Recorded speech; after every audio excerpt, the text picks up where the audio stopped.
Yes, it's Holy Week, ug magluto ta karon sa trending nga binignit. Mao kini ang akong entry. These are the local ingredients of binignit, or also known as Visayan dessert stew, a Lenten season delicacy originated in Visayas, a traditional dish of sacrifice and nourishment. Tara, let's cook it the old school way, gamit ang kahoy. Mao ni ang ikaduhang gata sa duha ka lubi.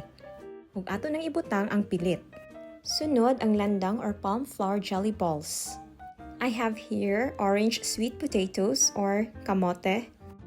Naatay mga sago or tapioca pearls. Ibutang na nato ang gansalan. Then, pinakalami, ube. Pinabukalan nga munggos. Mas lami ni siya og humot kung naani pandan leaves o langka. Lami po dahil ni kung naay cassava o belo-belo or kanang glutinous rice nga gi-circle. Gibutangan ni naho og brown sugar. Pwede ra pod nga muscovado ang inyong gamiton. Napod tay anis ug ato nang ibutang ang first nga gata. Ug ang pinaka last part nga atong ibutang is ang saging nga saba. Mas lami ang saging nga kabangaan kaysa sa hinog para dili siya dali madugmok inigluto.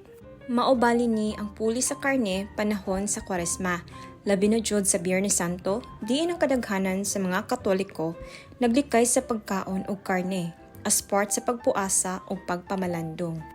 Even during Ramadan, Muslims in the Maguindanao provinces have their own version of binignit, which they call sindol. While in the Christian faith, binignit is not formally part of religious rituals, it has become a meaningful tradition during Lent and Holy Week. On the other hand, sindol is a traditional part of the iftar meal. Both dishes, the binignit and sindol, are similarly prepared with coconut milk, root crops, and sweet ingredients, serving as a nourishing reminder of sacrifice, faith, and community. And that's it.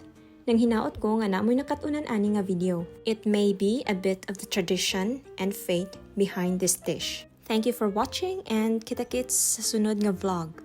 Bye!